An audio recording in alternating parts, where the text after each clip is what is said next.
ابھی ہمارے ایک دوست کا واقعہ ہوا ہے. ان کی کوئی رشتہ دار خاتون نے کسی ملک میں غیر مسلم مرد سے نکاح کر لیا. یورپ میں، امریکہ میں اس طرح کے واقعات ہو رہے ہیں. اللہ تعالیٰ سب کو اپنی پناہ میں رکھے. تو کفر ہے سیدھا سیدھا. زنا پہ آپ نکاح کا لیبل لگائیں، یہ تو برائی پہ آپ نے، حالانکہ قرآن کے صاف الفاظ ہیں وَلَا تُنْكِحُ الْمُشْرِكَاتِ وَلَا تُنْكِحُ الْمُشْرِكِينَ حَتَّى يُؤْمِنَّ. مشرک مرد سے عورت نکاح، مسلمان عورت نکاح نہیں کر سکتی جب تک کہ وہ ایمان قبول نہیں کر لیتا، اسلام قبول نہیں کر لیتا. مرد کو اجازت ہے کہ عیسائی یا یہودی عورت سے نکاح کر سکتا ہے چند شرطوں کے ساتھ. وہ شرطیں میں اکثر بیانات میں علماء سے آپ سنتے رہتے ہیں، ہم بھی بتا چکے ہیں. لیکن عورت کو کسی صورت میں اجازت نہیں ہے کہ وہ غیر مسلم مرد سے، اور مسلمان بھی صرف یہود و نصارہ، عیسائی، کرسچن اور یہودی، ہندو لڑکی سے مسلمان نکاح بولو بھائی نہیں کر سکتا. مسلم جو ہے وہ سکھ لڑکی سے نکاح نہیں کر سکتا. تو یہ شرط ہے، یہ اللہ نے حکم دے دیا. اب کسی غیر مسلم کو اگر اس پہ اعتراض ہو رہا ہے کہ بھائی اسلام نے ایسی پابندی کیوں لگائی، تو بھائی یہ تو اسلام جانے، اسلام کو فالو کرنے والے جانے نا، اس میں آپ کو کیا اعتراض ہے؟ اسلام آپ کو کوئی چھیڑ تھوڑی رہا ہے، کوئی تنگ تھوڑی کر رہا ہے. آپ کو آپس میں نکاح کی اجازت دے رہا ہے. اسلام نے غیر مسلموں کے بارے میں اتنا بڑا ظرف رکھا ہے کہ اگر کوئی میاں بیوی جو غیر مسلم تھے ان کی شادی ہو گئی، اسلام قبول کرتے ہیں، تو اس دوبارہ سے ان کو نکاح کی ضرورت نہیں ہے. اسلام ان کے پرانے نکاح کو جو ان کے مذہب کے مطابق ہوا تھا اس کو صحیح مانتا ہے. سمجھ رہے ہیں بات کو؟ کسی ہندو نے ہندو لڑکی سے شادی کی، اب مسلمان ہو رہے ہیں دونوں، تو دوبارہ نکاح کی پڑھوانے کی ضرورت نہیں ہے. ان کی جو اولاد ہوئی وہ بھی حلال سمجھی جائے گی، اور یہی سمجھا جائے گا کہ ان کا جو ہندو مذہب کے مطابق نکاح ہوا تھا، تو چونکہ ان کے مذہب میں یہ نکاح درست ہے، اس طریقے سے نکاح ہوتا ہے. تو جب اسلام لائیں گے تو اسلام کہے گا ہم آپ کے مذہب کے مطابق جو نکاح ہوا تھا اس کو درست مانتے ہیں. تو ان کے مذہب کو اسلام نے چھیڑا ہی نہیں ہے اس معاملے میں. لیکن اسلام نے اپنے فالوورز پہ پابندی لگائی ہے کہ آپ اگر نکاح کرنا چاہتے ہو تو یہ شرط ہے، مسلمان لڑکی غیر مسلم مرد سے نکاح نہیں کر سکتی، ہوگا ہی نہیں نکاح، کل عدم ہے وہ. اب قرآن نے صاف لفظوں میں بیان کر دیا، پوری امت کا اجماع ہے، اسلام کا ایک حکم ہمارے سامنے آ گیا. اب اگر مسلمان لڑکی کسی غیر مسلم مرد سے نکاح کرتی ہے تو ظاہر ہے وہ نکاح کر کے جو ان کے درمیان سیکشول ریلیشن ہوگا اس کو حلال سمجھ رہی ہے نا، لیگل سمجھ رہی ہے، حالانکہ اکارڈنگ ٹو شریعہ وہ لیگل نہیں ہے. تو آپ ایک انلیگل چیز کو پہ لیبل کیا لگا رہے ہیں؟ لیگل کا. تو یہ اللہ کے ساتھ مذاق ہو گیا کہ نہیں ہو گیا؟ اللہ کی آیات کے ساتھ.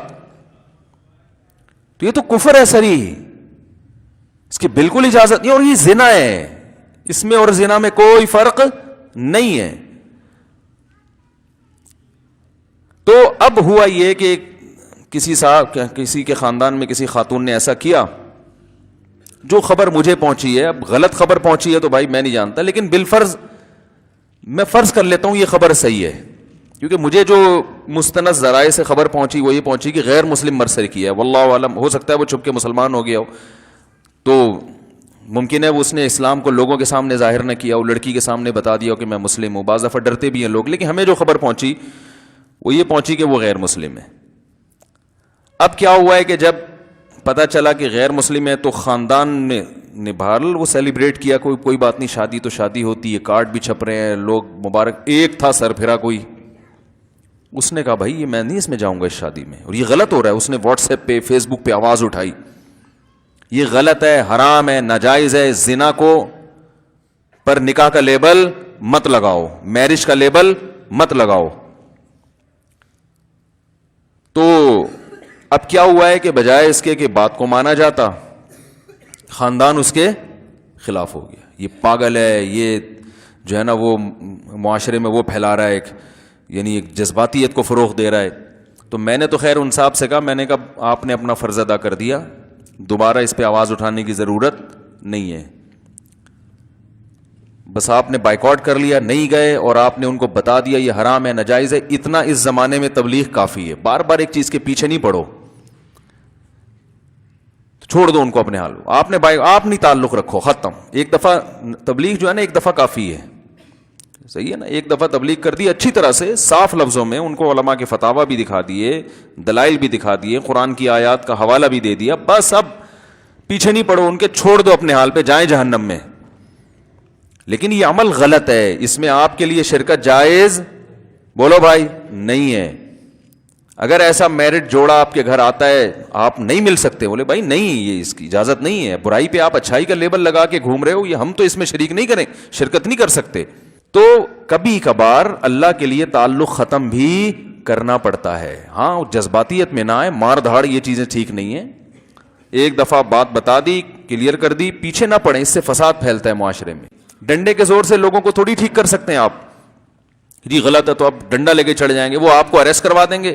وہ صاحب کہنے لگے میں یہ نہیں شادی یوں کر دوں گا. میں نے کہا بھائی جان کچھ بھی نہیں ہوگا, وہ FIR کٹوائیں گے آپ تھانے میں جیل کی سلاخوں کے پیچھے, اس کے بعد پھر آپ انہی سے ایکسکیوز کر رہے ہوگے, ٹھیک ہے نا. تو ایسا کام کرو ہی نہیں جس کی ہمت نہ ہو. سمجھا دیا, تمیز سے بتا دیا, بائیکاٹ کر دیا. زندگی بائیکاٹ کرنے پہ کوئی بائیکاٹ کرنا خلاف قانون نہیں ہے. اگر آپ کسی کی شادی میں نہ جائیں تو کوئی پولیس تھوڑی لے کے جائے گی, کوئی کیس بنے گا, کوئی امریکہ میں یا جاپان میں کوئی ایسا کیس ہو, آپ فلاں کی شادی میں نہیں گئے تھے, آپ پر دفعہ 144 کے تحت جو ہے نا وہ فلاں شکایت ہوتی ہے اس کی, اور آپ اندر جاؤ گے. ہاں پھڈے بازی میں کیس بھی بنتا ہے, اور وہ پھڈے بازی ہم اس کو جائز بھی نہیں کہتے. لڑائی جھڑائی نہ کرو بھائی, تمیز سے زندگی گزارو. پہلے دنیا میں بڑی ٹینشنیں ہیں, ساری چیزیں آپ ٹھیک نہیں کر سکتے.